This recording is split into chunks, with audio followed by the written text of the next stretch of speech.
It's called Debs, motherfucker! What's my shit, bitch? So today we're going to be looking at the life and times of Ernesto Che Guevara. There's been a lot said about him, many derisions that are not true, which I will debunk at the end of the video. And I'm going to go ahead and cover the man's life. I'm going to give you my opinion of him, and we will discuss. Ernesto Che Guevara is every hipster's favorite revolutionary. You can find him looking heroic on millions of dollars worth of t-shirts and posters around the world. He was a radical leftist icon, essentially from the time of his death, inspiring the rebel within us all. But most of what people know about Che Guevara is the life of the legend, not the life of the man. Guevara's life was one of struggle, his ideals defeated over and over again. His death gruesome and his burial disrespectful. He faced failure at every turn. Guevara went from a well-to-do Argentinian citizen to a communist leader with a brilliant tactical mind for guerrilla warfare, and then went on to become the image of rebellion in movies and on merchandise. He was also a writer who recorded his journeys and tactical methods, many of which would later be published, turned into movies, and used to instruct armies. They also give us insight into the tragedy that was Che Guevara's life. Che Guevara was plagued by asthma. He was a militant revolutionary who took an active role both fighting on the front lines and working in the fields. A pretty insane task when you consider that he spent so much time gasping for air due to a serious case of asthma that afflicted the communist hero since childhood. These days, asthma is fairly manageable, but it was much more terrifying before the understanding and treatments that came out in the 1980s. Preterm birth had been linked to a 50% higher risk for asthma, and according to Time magazine, Guevara was born premature and grew up as a sickly child, subjected to all sorts of weird parenting methods that probably added to the severity of his disease. These include being set out on a balcony to weather winter temperatures and taking cold baths. Now, this information was pulled from another Time article during this Cold War, so it's hard to tell what information was playing into the political agenda at the time. He was a communist, after all. What we can confirm from multiple sources, such as PBS, is that asthma played a major role in the rebel's life. Some believed it helped him form his indomitable will and mental fortitude, since Guevara was forced to battle the respiratory disease in order to survive, let alone fight in multiple rebellions around the globe. There have been a few revolutionary leaders in the past who came from comfortable wealth and gave it to fight up for a cause. But no one lives a comfortable life without a catalyst. Many were forced into the situation while others, like Che Guevara, had their comfortable worldview absolutely shattered. He was not born with an AK-47 in his hands and a cause to charge after. He was born to a well-off, aristocratic family and was destined to become a doctor. According to biography, a young Guevara studied medicine at the University of Buenos Aires while taking a break from medical school. Guevara traveled South America for 9 months before returning to finish his degree. His time on the road would be recorded in journals that would eventually become the Motorcycle Diaries. It would also shake up his worldview and open his eyes to the mass poverty which filled that part of the world. For medical school, Guevara would travel once again, this time to a progressively controlled Guatemala that would be overthrown in a CIA coup the following year, according to Britannica. That overthrow was the final straw for the future communist hero. From then on, Guevara would be convinced of two things. The U.S. would always fight against progressive governments, and the only way to change this would be a socialist revolution across the globe. During Guevara's travels after medical school, he would hop from Guatemala to Mexico and meet two brothers who had revolutionary ideas of their own, Raul and Fidel Castro.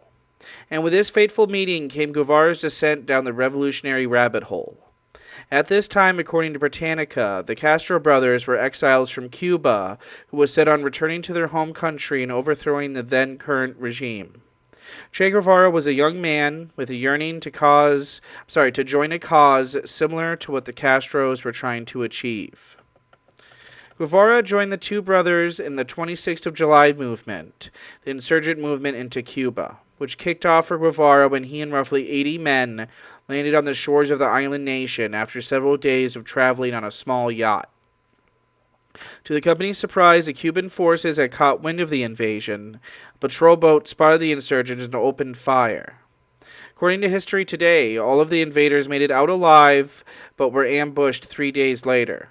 The majority were either killed, captured, or driven to give up on insurgency altogether. Those who remained true to the cause would eventually regroup in the Sierra Maestra Mountains. It just goes to show, if at first you don't succeed, you were probably ambushed, at least if you're Che Guevara.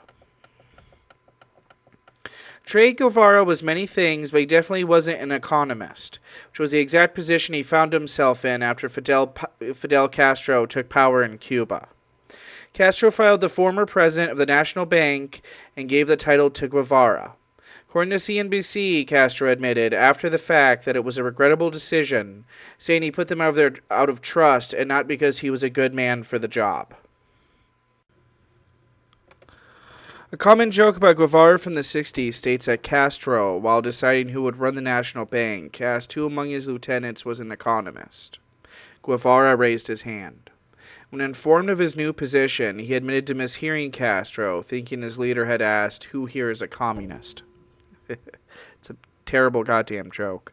But yeah, Che Guevara, he did not know much about economics or finances, and he made a couple blunders, including the armed seizure of American banks on Cuban land that eventually left the country owing roughly $5 billion to said banks' parent companies. The debt has been bought and sold, currently residing in the hands of a London financial group who are waiting to cash in when Cuba repays the balance. And then this next one is a doozy, because this is where a lot of the accusations where Che Guevara is a torturer and a murderer comes from. Before Che Guevara found himself in charge of Cuba's National Bank, he was in charge of controlling a prison for Fidel Castro, which was La Cabana prison. He was in charge of at least 144 prisoners. He is stand accused of torturing and killing the majority of them, although accounts at the time show that those killed, there's no proof of torture, and those killed were people that were convicted of treason and murder, which the typical punishment for those crimes in Cuba was execution. So this painting of Che as some sort of bloodthirsty monster, it's just ridiculous, and it's probably funded by PragerU. There's enough time in this video for a political theory class, but to understand Guevara's crisis of faith in Cuba, you'll first have to understand that Leninism, though a branch of communism, isn't the exact same thing as Marxism. With it so far? Good. Guevara was a Marxist in a country that was increasingly moving into a Soviet Leninist brand of communism, which he wasn't a big fan of. As the alliance between Cuba and the USSR solidified, Guevara began to become disheartened. Then the Soviets pulled a cheap move by removing their missiles from Cuban soil during the 1962 missile crisis without conferring with Cuban leaders. Guevara was livid with the USSR, became known for attacking them and their commitment to a worldwide revolution at every turn, according to PBS. He also believed that the Soviet Union was furthering colonial exploitation by trying to pressure Cuba into continuing sugarcane production. Yet Cuba continued to rely on the USS more and more, and Guevara finally became fed up with the direction of the country and left in an attempt to accomplish what he set out to do in the first place: bring about a worldwide socialist revolution. To do that, he'd have to go quite a distance away. There was a lot of speculation on where Che Guevara might have gone when he disappeared from the public eye in 1965. Later, the world would discover that he had traveled to the Congo, hungry to bring about another revolution. According to the New York Times, when Guevara showed up, Congolese rebels were already fighting a government backed by the United States, making their revolution all the more enticing. Guevara hated U.S. imperialism, or Yankee imperialism as he called it, at its core. Guevara's job in all of this was to take a small group of Cuban soldiers and train the rebels in the Congo in the same guerrilla tactics that had successfully overthrown the previous Cuban government. Unfortunately, Guevara's revolutionary track record, they ran into a slew of problems. For starters, many of the local rebels found day-to-day duties like carrying loads beneath them as soldiers. Some relied on the magic of portions to produce victory and would fire their weapons wildly and blindly or drop them to move faster during retreats. Following a near disintegration of rebel forces, Guevara evacuated his men, convinced they couldn't liberate a country that does not want to fight. Argentina was Che Guevara's homeland. He was born there, he grew up there, and he desperately believed it deserved a people's revolution. Guevara could have been content with the successful invasion of Cuba and left Argentina be, but he probably should have. Instead, Guevara enlisted the help of Jorge Ricardo Massetti, a journalist whom Guevara knew from previous interviews, in an attempt to build a communist front in northern Argentina. Previously, Guevara had failed to rile the country's communist factions into a united force. They either refused to work with each other or were straight up scared of the violence and warfare Guevara was promising. The Argentinian front was having issues, and Guevara wasn't present himself because of his duties as Minister of Industry back in Cuba. Morale among the troops was low, which never helps. What helps even less is an authoritarian leader, a role Massetti had taken up. As morale worsened, Massetti became known for executing the weakest among his troops. Luckily, he didn't live too long into the operation. The fighters in Argentina would continue to try and get a foothold, but they'd make no real ground and eventually fizzle out after their new commander, Ciro Bustos, joined Guevara in Bolivia. It was a second failed revolution for Guevara. The third and final failed revolution for Che Guevara would happen in Bolivia, where Guevara and 120 other soldiers would attempt to build a front in the Santa Cruz region of the country. The operation began optimistically with some minor success for the rebels coming out of the gate, but everything would soon go wrong, according to Britannica. The U.S., having classified Guevara as an enemy for a while, had discovered he was in Bolivia. Within a year, the revolutionaries would find themselves constantly on the run from U.S.-backed, CIA-trained Uber-fighting machines, also known as Bolivian Rangers. The Bolivian locals turned their backs on Guevara's men, and the Bolivian Communist Party left them hanging out to dry when they bucked out of their previous commitment to aid the group. Everything about the Bolivian operation had turned bleak, and the final nail in the coffin may have come when a captured guerrilla drew the faces of several rebels for the Bolivian army. The soldier believed the rebels were as good as dead anyways, and shortly after the sketches were produced, the Bolivian Rangers caught Guevara, shot him dead, cut off his hands to use his fingerprints for identification. While his hands were moved and sent back to Argentina to be identified, Che Guevara's body disappeared. Only the small group of people who buried him knew where his body was, and all three of them kept their mouths shut about it for 28 years. That is, until a retired Bolivian general spilled the beans to the New York Times in 1995. General Mario Vargas Salinas was part of the force that countered Guevara's troops. He was present at Guevara's burial. According to Salinas, Guevara was buried in a mass grave beneath an airstrip in Vallegrande. Apparently, the point of the secret burial was an attempt to get rid of any evidence they could about the attempted insurgency in Bolivia. Cuba, given Guevara's role in the country, wanted his body to be returned and buried on Cuban soil, but Bolivia ignored them, claiming they didn't know the location of Guevara's corpse. To be fair, most of the country didn't.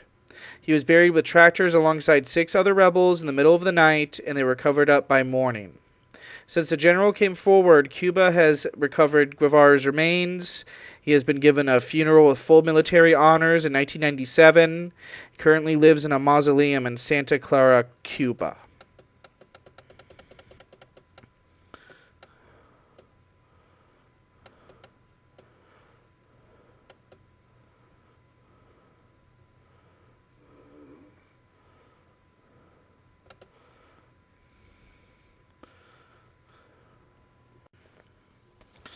But yeah, that was the story of Che Guevara. It has a pretty bleak, it's a pretty bleak story, super bleak ending.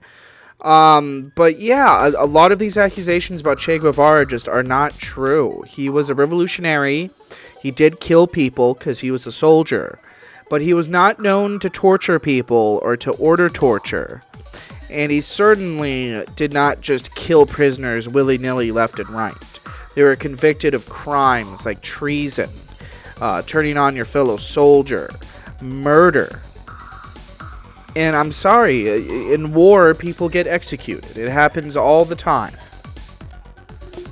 As a matter of fact, before he was a revolutionary, when Che Guevara was still a doctor, he was known for helping the poor and children of the poor to help them stay alive. He was a pretty fucking bang up dude. He was great. He was a great moral character.